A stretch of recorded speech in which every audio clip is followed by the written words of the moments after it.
नमस्कार मंडळी, कशा आहात? मस्त मजेत ना? हां, असायलाच पाहिजे मस्त मजेत. मित्रांनो, निसर्ग आपला, परिसर आपला या मराठी न्यूज वेब सिरीजच्या दुसऱ्या पर्वामध्ये मित्रांनो आपले सहर्ष स्वागत. मित्रांनो, अशाच आगळ्या वेगळ्या ठिकाणचे आज आपण सफर करणार आहोत. अगदी बारामतीपासून 15 किलोमीटर अंतरावर असलेलं पांडवकालीन महादेव मंदिर, त्या मंदिराचा इतिहास, त्या मंदिराबद्दल अधिक जाणून घेण्यासाठी मित्रांनो आपण जाणार आहोत. चलो. कोरेश्वर कारखिल या गावी वसलेलं, अगदी बारामतीपासून 15 किलोमीटर अंतरावरच वसले आहे हे कारखिल गाव. आणि त्या कारखिल गावामध्ये पांडवकालीन स्वयंभू महादेव मंदिराचा इतिहास जाणून घेण्यासाठी मित्रांनो आज आपण कोरेश्वर या परिसरामध्ये आलेलो आहोत. तर मित्रांनो, आज आपण हे मंदिराचा इतिहास, ह्या मंदिराबद्दल, अधिक कोरेश्वरबद्दल जाणून घेण्यासाठी मित्रांनो आज आपण आलेलो आहोत. तर मित्रांनो, पाहू शकता हिरवीगार झाडी, या ठिकाणी घनदाट झाडीमध्ये हे कोरेश्वराचं महादेवाचं मंदिर हे वसलेलं आहे. बारामतीचं नंदनवन म्हणून प्रसिद्ध हे कोरेश्वर मंदिर आहे.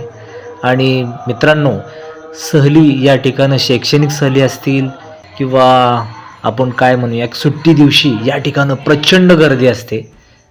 हे असं ठिकाण बारामतीपासून अगदी नजीकच आहे, 15-20 किलोमीटर अंतरावरतीच आहे हे कोरेश्वराचं मंदिर. नेहमीच या ठिकाणं भजन, कीर्तन तसेच अन्य सांस्कृतिक कार्यक्रमांचे आयोजन नेहमीच केले जाते.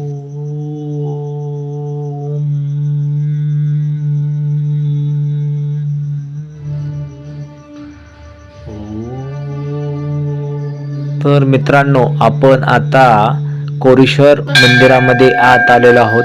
तर मित्रांनो, पाहू शकता या ठिकाणं पांडवकालीन मंदिर असल्या कारणास्तव, तर मित्रांनो हे पांडवकालीन महादेव मंदिर स्वयंभू महादेव मंदिर म्हणून ओळखले जाते.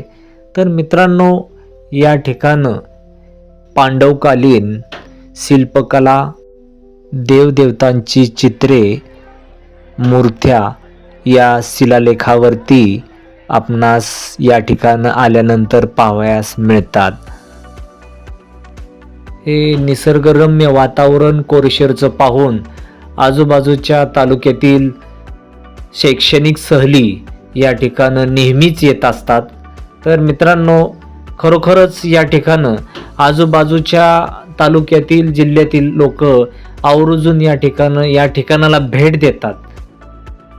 तर मित्रांनो, आम्हीही या ठिकाणाला नेहमीच भेट देतो. तर मित्रांनो, तुम्ही या ठिकाणाला भेट देऊ शकता. खरंच प्रसन्न वाटतं या ठिकाणी आल्यानंतर.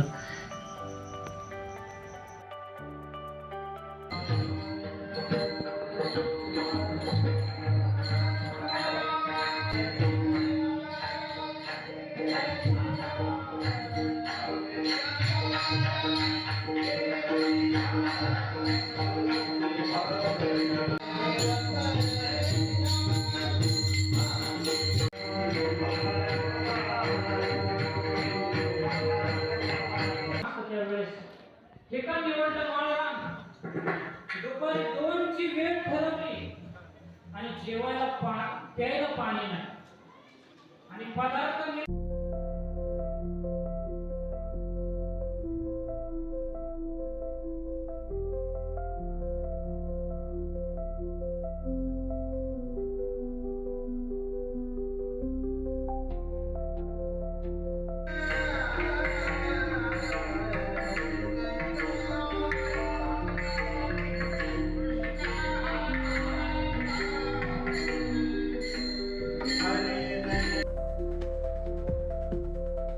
तर मित्रांनो, कोरेश्वर या ट्रस्टच्या माध्यमातून अनेक लोकोपयोगी असे उपक्रम, लोकहिताचे उपक्रम नेहमीच कोरेश्वर ट्रस्ट राबवत असते. तर मित्रांनो, आज या ठिकाणी कोरेश्वर ट्रस्टने या ठिकाणी रक्तदान शिबिर आयोजन केलेले आहे. तर या ठिकाणी सकाळपासूनच आम्ही या ठिकाणी पाहत आहोत. तर तरुणांनी या ठिकाणी प्रचंड गर्दी केलेली आहे दान करण्यासाठी. आणि नेहमीच असे या ठिकाणं उपक्रम संस्थेमार्फत ट्रस्टमार्फत राबवले जातात. म्हणूनच या ठिकाणं कोरेश्वर परिसर पंचक्रोशीत ओळखला जातो. या कोरेश्वर मंदिराची पूर्णपणे कायदा सुव्यवस्थेची जबाबदारी आपले पोलीस बंधू भगिनी अत्यंत प्रामाणिकपणे ऊन वाऱ्यामध्ये पार पाडतात. म्हणून मित्रांनो, आपण सण उत्सव आनंदात साजरं करतो. हे कोरेश्वर मंदिर बारामती पंचक्रोशीमधील नावाजलेलं मंदिर म्हणून ओळखलं जातं. तर मित्रांनो, या ठिकाणं बारामती पंचक्रोशीतील आजूबाजूच्या परिसरामधील भाविक या ठिकाणं नेहमीच सोमवारी येत असतात. आणि विशेष म्हणजे या ठिकाणं पोलिसांचा बंदोबस्त आपल्या जबाबदारीमध्ये नेहमीच कुठे कमी पडत नाही. अगदी घनदाट जंगलामध्ये निसर्गाच्या कुशीत डोंगराच्या कपारीला वसलेलं हे स्वयंभू कोरेश्वराचं महादेव मंदिर आपण या ठिकाणी निसर्गरम्य वातावरणामध्ये आपण पाहत आहोत. रामकृष्ण हरी. मी कैलास शामराव गवळी, मुक्काम पोस्ट कारखील, तालुका बारामती, जिल्हा पुणे. या ठिकाणी कोरेश्वर सेवा प्रतिष्ठान कारखील कोरेश्वर मंदिर या ठिकाणी पांडवकालीन मंदिर आहे. या ठिकाणी वर्षभर धार्मिक कार्यक्रम होतात. 2002 मध्ये या ठिकाणी आम्ही कोरेश्वर सेवा प्रतिष्ठान या नावाने ट्रस्टी तयार केलं आणि त्या माध्यमातून या ठिकाणी सप्ताहाचे कार्यक्रम, त्यानंतर श्रावण महिन्यातले दर सोमवारचे कार्यक्रम या ठिकाणी होत असतात. आणि महाशिवरात्रीला खूप अशी मोठी महाशिवरात्री या ठिकाणी साजरी केली जाते. दिवसभर या ठिकाणी अन्नदान होते, संध्याकाळचं कीर्तन होतं. अशा पद्धतीचे कार्यक्रम या ठिकाणी होत असतात. पांडवकालीन मंदिर असल्यामुळे या ठिकाणी पंचक्रोशीतील जवळजवळ तालुक्यातील सर्वच गावातून लोक या ठिकाणी दर्शनासाठी येत असतात. या ठिकाणी वासुंदे, गिरेगाव, उंडवडी सुपे, उंडवडी कडेपठार, जराडवाडी, बनवाडी, येळगाव रस्सा, गडकाराठी, जळगाव सुपे, नारोळी, कुरुळी या गावातून खास करून भाविकजण या ठिकाणी येत असतात. आणि मोठ्या प्रमाणामध्ये या ठिकाणी श्रावण महिन्यामध्ये या 3ऱ्या सोमवारी या ठिकाणी यात्रा असते.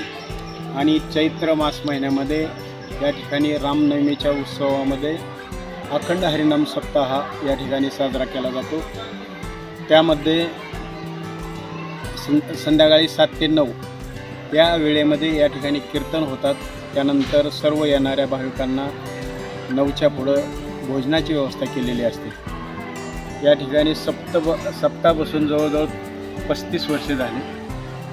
असा या ठिकाणी अखंड हरिनाम सप्ताहाच्या माध्यमातून या ठिकाणी या मंदिराचा जीर्णोद्धार आणि सभामंडपाचे काम हे लोकवर्गणीतून आत्तापर्यंत केलेलं आहे. धन्यवाद.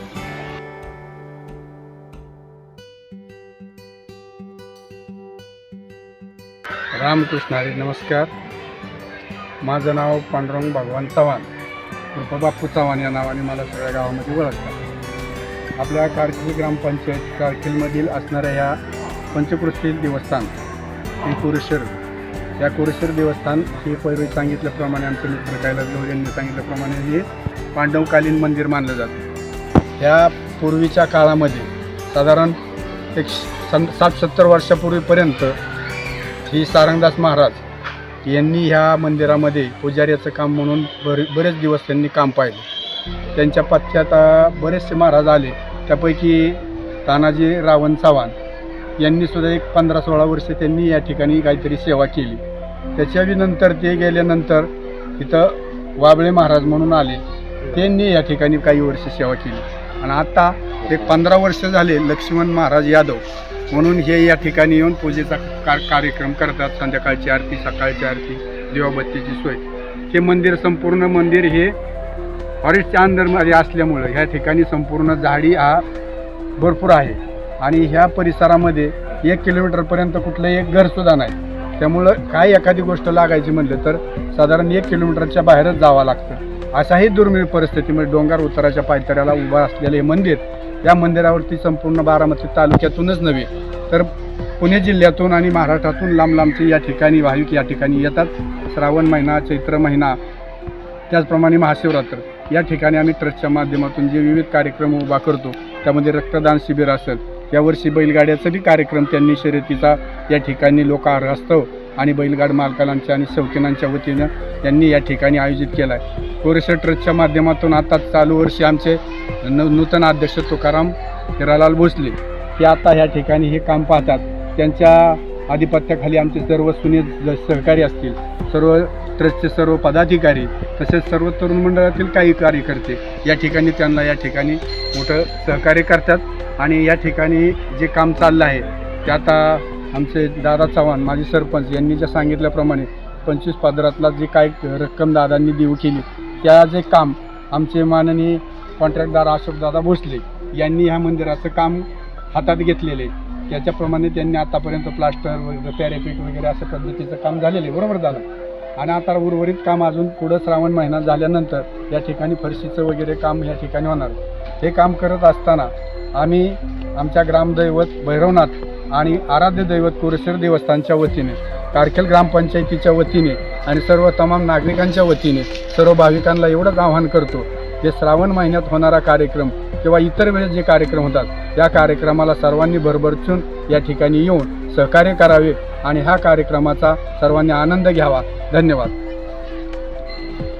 नमस्कार, मी माजी सरपंच दादा चव्हाण कारखेल. या कारखेलच्या हद्दीमध्ये कोरेश्वर मंदिर हे देवस्थान या ठिकाणी आमच्या मंदिरात कारखेल क्षेत्रामध्ये येतं. तर ग्रामपंचायतच्या माध्यमातून 25-15 या निधीतून माननीय अजितदादा पवार यांनी या ठिकाणी 50 लाख सभामंडप आणि बहुउद्देशीय कार्यालय यासाठी आम्हाला या मंदिरासाठी दादांनी या ठिकाणी निधी टाकला आणि त्याचं काम या ठिकाणी चालू आहे. त्याचप्रमाणे वर्गणीतून सुद्धा लोकवर्गणीतून सुद्धा कोरेश्वर सेवा प्रतिष्ठान ट्रस्ट यामार्फत या ठिकाणी भरपूर कामं, विकासाची कामं चालू आहेत. धन्यवाद. तर मित्रांनो, कसा वाटला हा आमचा कोरेश्वरचा इतिहास, कोरेश्वरचा परिसर, तर आम्हाला ते खाली कमेंट बॉक्समध्ये कळवा. हा व्हिडिओ ब्लॉग आपणास आवडला असेल तर मित्रांनो तुम्ही लाईक करा. आपणास आवडला असेल तर इतरांना शेअर करा. तर मित्रांनो, भेटूया आपण अशाच नवीन विषयासह नवीन ब्लॉगमध्ये. तोपर्यंत मित्रांनो, नमस्ते.